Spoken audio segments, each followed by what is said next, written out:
Bonjour à tous et merci à vous de nous rejoindre pour cette édition du 6 octobre très largement consacrée, vous allez pouvoir le constater dans ce sommaire, à la Fondation Prince-Pierre. Vous serez tous sur le palmarès 2017 justement de la Fondation qui a été dévoilé salle Garnier en présence de Son Altesse Royale la Princesse de Hanovre. Vous entendrez ensuite le lauréat du coup de cœur des mélomanes, suite du déplacement effectué par Son Altesse Sérénissime la Princesse Stéphanie en Roumanie, à Bucarest précisément. À Monaco, au Café de Paris, nouveau rendez-vous de la jeune chambre économique avec Didier Gamerdinger. Patricia Navarro a suivi l'entraînement de Malizia, non pas la statue, place du Palais, mais le rapace qui porte ce nom et qui sera à l'honneur lors de la prochaine fête nationale. Et puis il sera de nouveau question de la Fondation Prince-Pierre avec notre invité du week-end, l'écrivain Christophe Onodibio. Je vous le disais au début de cette édition, nous allons prendre la direction de la salle Garnier où se déroulait la cérémonie des prix 2017 de la Fondation Prince-Pierre. Et vous allez pouvoir le constater dans ce sujet, il est très largement question de prix littéraires. À récompenser, transmettre et encourager. Voici trois des termes qui ont été employés à plusieurs reprises lors de cette cérémonie. Il faut dire que depuis sa création, il y a plus de 50 ans, la Fondation Prince-Pierre honore des écrivains d'expression française de renom pour l'ensemble de leur œuvre, mais aussi, et cela est plus récent, de jeunes talents. Cette année, la présidente de la Fondation et du Conseil littéraire, Son Altesse Royale la Princesse de Hanovre, a levé le voile sur le nom du lauréat du prix littéraire, l'écrivain aux 2000 personnages qui ne cesse de livrer sa version de l'histoire québécoise, Michel Tremblay. C'était la troisième fois que j'étais en nomination. Alors je commence à me faire vieux, alors j'avais peur de passer tout droit. Et non, c'est un honneur extraordinaire. Alors, c'est bien évident que quiconque reçoit un tel honneur est ému. Surtout quand c'est à l'étranger, enfin, pour moi ici, c'est à l'étranger, cette reconnaissance d'un autre pays fait toujours, pas plus plaisir, mais c'est toujours très particulier comme plaisir de savoir que loin de l'autre côté de l'Atlantique, on vous reconnaît. Alors ça, c'est formidable. Elle était partie à la rencontre de ses lecteurs à la médiathèque de Monaco, tout comme tous les écrivains en lice pour ce prix. Blandine Rinkel décroche la bourse de la découverte pour son ouvrage « L'abandon des prétentions », une histoire touchante et très proche de la réalité. Il est d'autant plus émouvant, et vraiment le mot émotion est le bon, à recevoir ce prix, que ça se passe à Monaco dans cette espèce de luxe et de faste, on ne peut pas le dire autrement, et que mon livre parle d'une femme qui était une paysanne bretonne et qui a tout conquis à la force du poignet et qui est ma mère. Et je sais pas, j'ai l'impression que c'est un peu lui rendre quelque chose à sa vie. Bizarrement, symboliquement, il y a quelque chose de fort à cette contradiction-là. Autre auteur récompensé, lui, par de très jeunes lecteurs, puisqu'il s'agissait de lycéens, Gilles Marchand, pour Une bouche sans personne. C'est l'histoire d'un homme qui a le bas du visage camouflé par une écharpe. On apprend assez vite qu'il a une cicatrice et un jour, alors qu'il n'a jamais raconté ce qui lui est arrivé à personne, il va se retourner vers son passé. Et plutôt que de raconter directement ce qui lui est arrivé, il va raconter la manière dont il a été protégé par son grand-père. Et il va se rendre compte qu'il n'a pas été si malheureux et que son grand-père a tout fait pour qu'il ait une enfance heureuse. Et tous ces lauréats ont pu, au cœur de la prestigieuse salle Garnier, entendre des passages de leurs ouvrages lus par la comédienne Zabou Breitman, que vous retrouverez très prochainement dans Un regard extérieur. Cette cérémonie était présentée par l'écrivain Christophe Onodibio, qui n'a pas manqué de rappeler que la Fondation Prince-Pierre favorise la création dans plusieurs domaines, et pas uniquement littéraire. La preuve, cette année, le prix pour un essai critique sur l'art contemporain est attribué à Chaynez Javéry pour son article sur le cinéma indien. Musique enfin avec le tremplin musical décerné à Harry Vogt, et vous allez l'entendre dans un instant, le lauréat du coup de cœur des jeunes mélomanes. Et le lauréat de ce coup de cœur des mélomanes s'appelle effectivement Admir Shkurtash. Nous avons pu le rencontrer à l'issue de cette cérémonie. Écoutons-le. C'est vraiment très beau. Je vis un moment, une soirée en langue française qui est du plus bel effet. Ce prix est beau, je suis très heureux.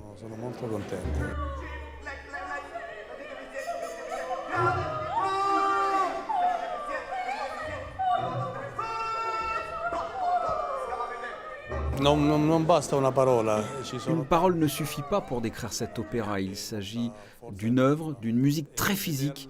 Elle touche au ventre, comme on dit, beaucoup même. Elle est très émotive, il y a une force. La voir en vrai est encore plus fort que de la voir sur un écran. L'histoire est proche, malheureusement, de la réalité et de l'actualité des êtres qui fuient leur pays.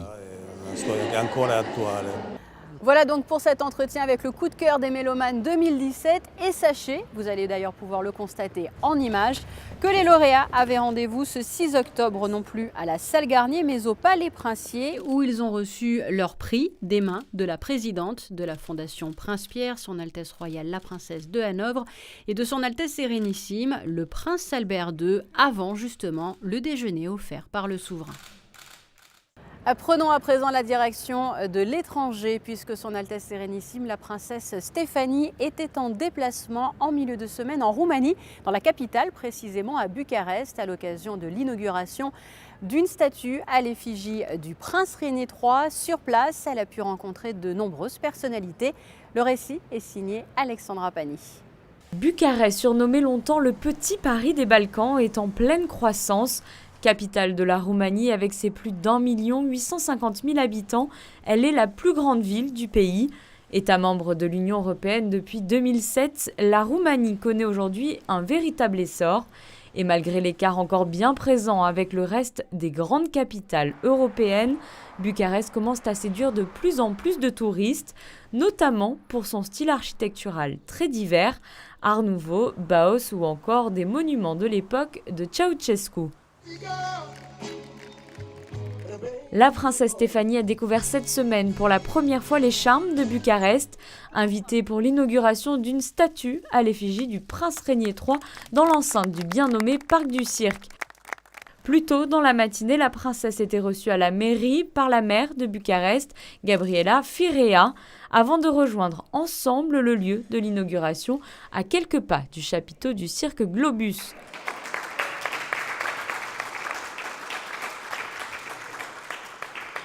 Le lendemain, la délégation monégasque était conviée au palais Elisabeta. Cette visite sur le sol roumain s'est donc conclue à la résidence officielle de la princesse héritière Margaret de Roumanie et de son époux le prince Radu, avec qui la princesse Stéphanie a pu s'entretenir longuement. Retour en principauté où la jeune chambre économique de Monaco proposait un nouveau rendez-vous au Café de Paris, un petit déjeuner conférence avec Didier Gamerdinger, le conseiller de gouvernement, ministre des Affaires sociales et de la Santé, est venu pour parler du travail non déclaré, comme vous allez pouvoir le constater dans ce reportage d'Émilie Rousseau et d'Orazio Gaggino et de Clélia Renaud. Régulièrement, la jeune chambre économique organise des événements. Le dernier en date, le petit déjeuner conférence qui avait pour invité le conseiller de gouvernement pour les affaires sociales et la santé, Didier Gamerdinger. Le thème choisi de ce rendez-vous concernait le travail non déclaré à Monaco et l'action de l'État face à ce phénomène. C'est le conseiller qui l'a choisi et justement on essaye toujours d'avoir des thèmes d'actualité économique ou politique, donc ça tombait à pic. C'est un petit déjeuner qui a eu du succès, de nombreuses entreprises ont répondu présentes. Oui, tout à fait, on compte bien 90 personnes présentes, donc c'est un beau petit déjeuner qui s'annonce. L'État se doit d'être attentif face au travail dissimulé et de faire respecter la loi. Lors de sa prise de fonction, Didier Gamerdinger a souhaité intensifier les opérations de contrôle. Ainsi, plus de 1300 salariés ont fait l'objet d'un contrôle de permis de travail dans 2 secteurs d'activité, le bâtiment et la restauration. Le résultat est intéressant. Première observation, les contrôles se sont très bien passés. Ça signifie que les salariés contrôlés ont accepté les opérations, considérant qu'en définitive c'était leur intérêt et qu'on protégeait les personnes concernées. Ça s'est passé donc dans le calme parce que également les intervenants de la sûreté publique et de l'inspection du travail ont mené ces opérations avec tact. Deuxième enseignement, le phénomène de travail au noir existe en principauté de Monaco, puisque comme je l'ai dit lors de la conférence, il a concerné, pour les contrôles que nous avons fait cet été, environ 5% des salariés. 5% des salariés que nous avons contrôlés n'étaient pas déclarés. Ces actions se veulent être dissuasives et relaient le message clair du gouvernement. Les opérations de contrôle vont se poursuivre tout au long de l'année.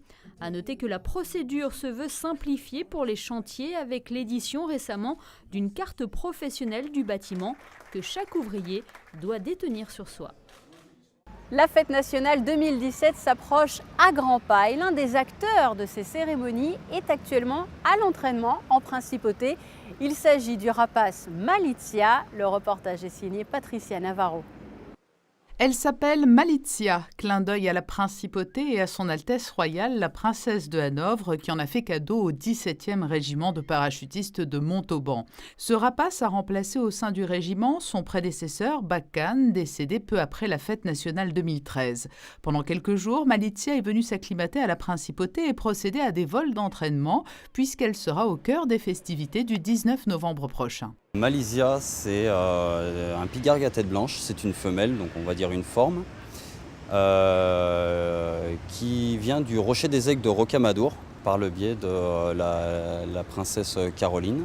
Malizia, donc une femelle qui a 2 ans et demi pour 4,4 kg.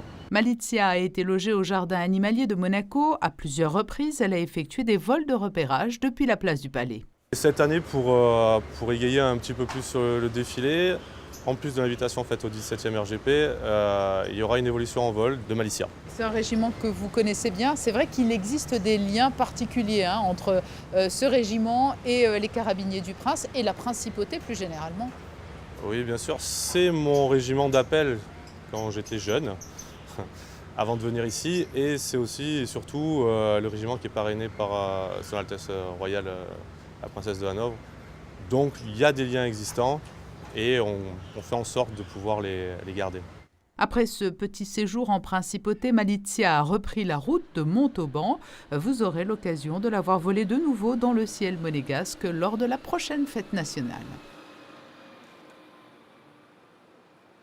Voilà donc pour ce reportage. Et l'actualité monégasque, vous le savez, se développe aussi sous forme de brève.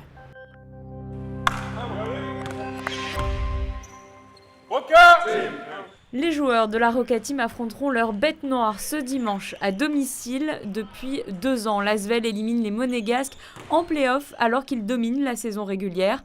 Ce match sera donc l'occasion pour les Rouges et Blancs de prendre leur revanche. Venez donc nombreux soutenir votre équipe ce dimanche à 18h30 à la salle Gaston Médecin. Au début de cette édition, il était très largement question de la Fondation Prince Pierre. Eh bien, nous allons reparler justement de cette fondation avec notre invité du week-end. Il s'agit de l'écrivain Christophe Onodibio.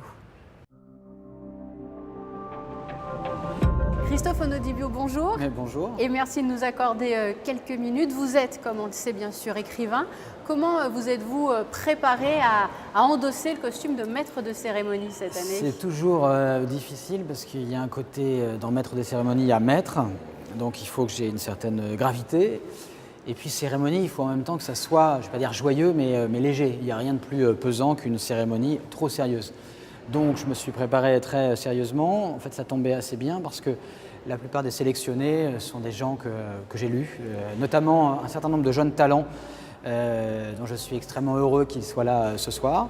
Donc j'ai préparé une sorte de petit événement assez rythmé, mais qui restera centré sur à la fois l'efficacité et puis la colonne vertébrale de la cérémonie, c'est-à-dire récompenser des artistes dans toutes les disciplines comme le voulait le Prince Pierre, c'est-à-dire qu'on parlera d'art, on parlera de littérature et puis on parlera aussi de musique. De musique, oui. Alors vous parliez à l'instant de jeunes talents, justement. Pour l'écrivain que vous êtes, est-ce que c'est, on va dire, encourageant de voir des jeunes auteurs récompensés? Je pense notamment au coup de cœur des lycéens, par exemple. Oui, ça me touche beaucoup en fait. Et je suis vraiment heureux d'être là aussi à cause de cette dimension, j'allais dire, lycéenne.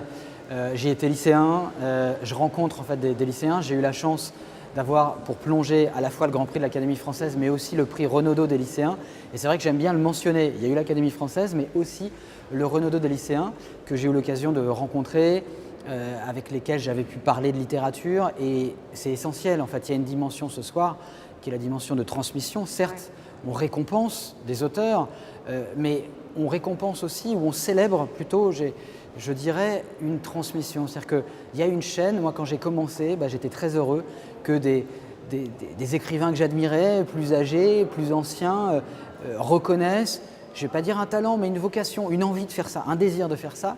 Et c'est vrai que ça me rend très heureux de recevoir des premiers romans et de voir après, de rencontrer la jeune romancière ou le jeune romancier qui se cache derrière ces premiers romans et de voir qu'il y aura toujours dans leur chambre ou à l'aube ou très tard le soir ou la nuit des jeunes gens dans ce pays qui se mettent à avoir l'envie d'écrire un livre, de raconter une histoire, de coucher sur une feuille de papier ou l'écran de leur ordinateur ou leur smartphone, peu importe, une histoire, quelque chose qu'ils ont envie de dire. Et ça, je trouve ça extrêmement précieux pour un pays, pour l'Europe, d'être ce continent où on continue en fait à créer et où les anciens, je suis maintenant un ancien, continuent finalement à veiller sur les jeunes qui arrivent comme on a pu veiller sur moi. Et sans les anciens, moi je ne serais pas là aujourd'hui.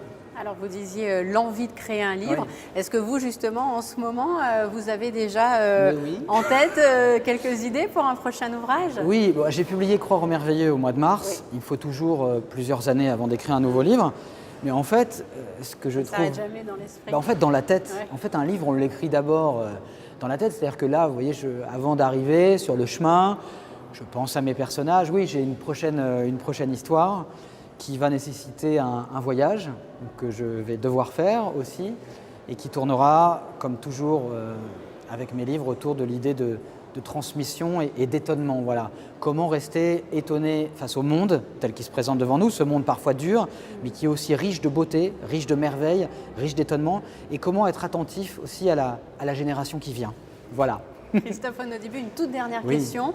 Là, on parlait, j'allais dire, de future écriture. Oui. En ce moment, est-ce que vous pouvez un petit peu nous dire quels sont vos livres de chevet? Bien sûr. Je suis absolument épaté, conquis par un livre qui s'appelle Une Odyssée, un père, un fils, une épopée, qui est le dernier livre de Daniel Mendelssohn, qui est une figure de la vie intellectuelle, qui avait écrit Les Disparus, en fait, où il partait en Ukraine, dans l'actuelle Ukraine, à chercher l'histoire de sa famille. Ils étaient tous morts pendant la Deuxième Guerre mondiale. Et là, en fait, il raconte une histoire qui est une histoire de transmission, le voyage qu'il a fait avec son père sur les traces d'Ulysse en Méditerranée, car il avait un père de 80 ans qui a tenu à assister à son séminaire à New York, au milieu des étudiants de son fils. Et il était là pour converser avec son fils autour de cette histoire merveilleuse, qui à Monaco d'ailleurs sied parfaitement, qui est l'Odyssée, qui est une histoire méditerranéenne. Il y a ça, le livre de Kamel Daoud, Zabor, que j'adore aussi. Et voilà, je dirais que c'est les deux livres qui en ce moment me transportent. Et puis puisqu'on est à Monaco, j'aurais quand même rendre hommage à un lieu que j'adore ici, qui est le musée océanographique, à Monaco. Où j'ai eu l'occasion de venir pour plonger à l'époque et de rencontrer son directeur, Robert Calgagno. Et on avait parlé des requins et voilà, ce sont des animaux qui me tiennent à cœur, et l'avenir aussi des océans, l'avenir de la mer, notre survie à nous hommes qui dépend aussi, je veux dire, de la survie de cette étendue marine qu'il faut continuer à explorer intelligemment comme on le fait à Monaco et de façon très lucide parce que notre avenir est là aussi. Et donc je suis très heureux de revenir à Monaco pour ça et de penser, parce que je n'ai pas eu le temps d'y aller malheureusement, mais à ce musée, mais je reviendrai bientôt. D'accord, écoutez, rendez-vous est pris. Merci beaucoup. Merci et je rappelle que cette année, vous étiez donc le maître de cérémonie du palmarès de la Fondation Prince-Pierre, édition 2017. Voilà. Encore merci et bonne continuation. Merci. Voilà pour cet entretien. J'en profite pour vous donner encore un rendez-vous lié à la Fondation Prince-Pierre qui aura lieu au mois de décembre. La pièce de théâtre vient de paraître. Elle aura lieu au théâtre Princesse Grace. Passons à présent à vos prévisions météo.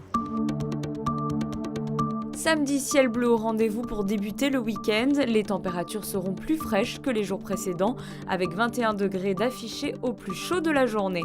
Dimanche, beau temps malgré l'arrivée de quelques légers nuages. Les températures seront agréables. Lundi, nous débuterons la semaine sous un large soleil. Les températures seront stationnaires. Mardi, belle journée en perspective, les températures seront très douces pour la saison, avec 17 degrés au lever du jour et 22 degrés dans l'après-midi. Mercredi, prolongement de la période de beau temps, et finalement jeudi, le soleil sera toujours au rendez-vous.